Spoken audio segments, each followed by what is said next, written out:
Hey guys, okay, what I'm going to do here for you tonight is show you how to clean your nitro engine, the inside of it.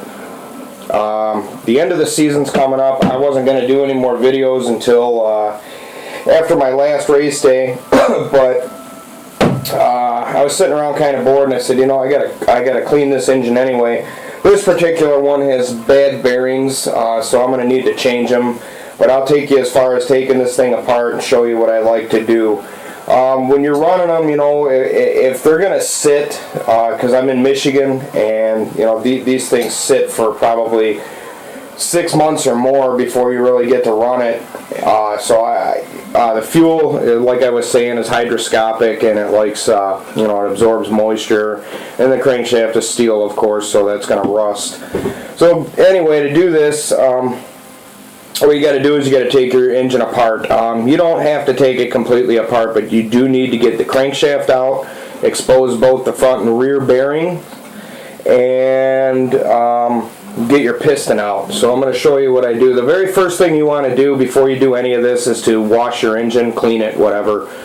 Just use some brake clean. Just make sure no dust is going to fall in the engine, you know, because it's going to cause damage to your piston and sleeve.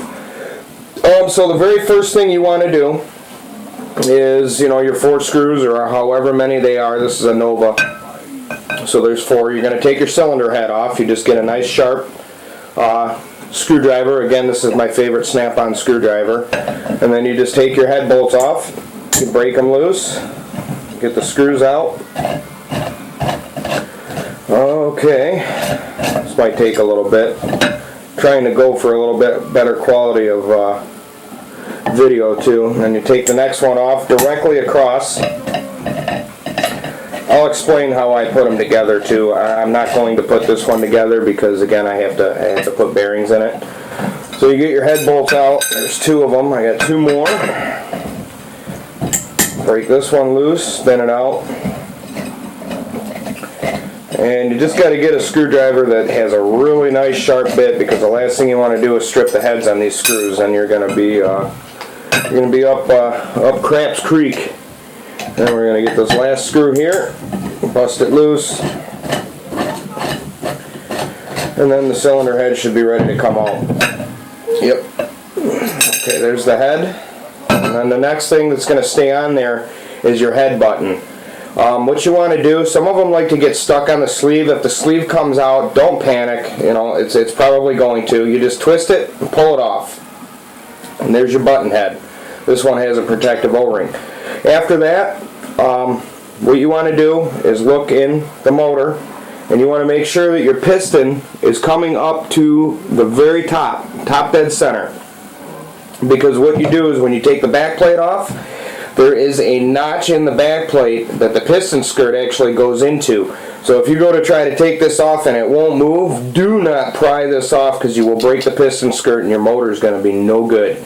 So make sure your piston is all the way up to top dead center. And then you just take your back plate screws out, which are the same as the head bolts. They're maybe a little smaller, but they're a flat blade. And I think A-Main, actually, for Nova Rossi and RB engines, they sell a really nice kit that you can change these over to an Allen screw if you want to. I think I have a package for an RB engine, which I think they're all the same screws from the Novas to RBs, but anyway, that's kind of a nice option to have. So you take your back plate screws out. This one.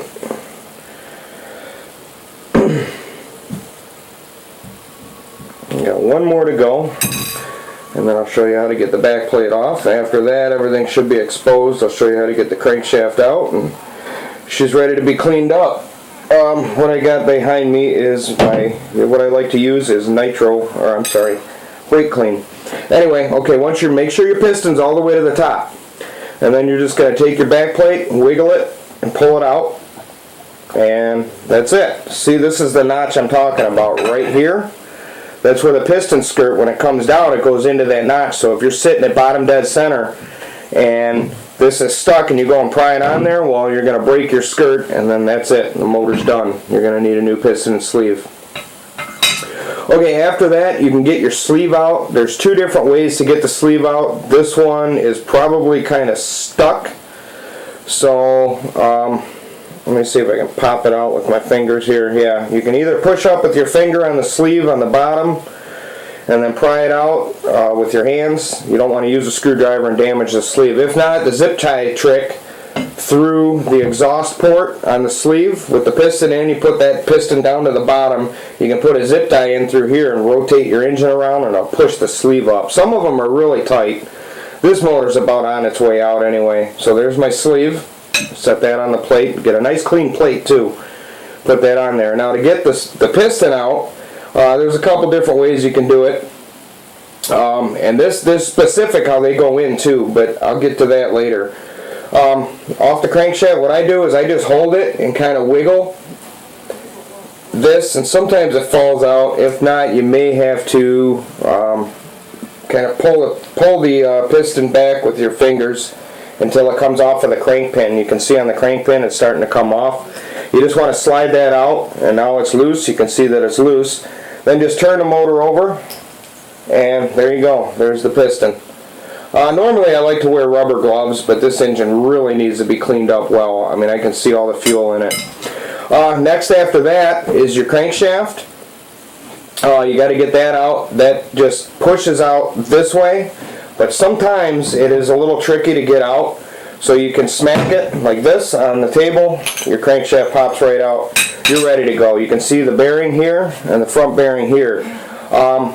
What you do after that is you get your brake clean, and then you just spray the motor out. I'm indoors, so I'm not going to do this. You need to have a well-vented area. I would recommend strongly to be doing this outside or in a garage or something.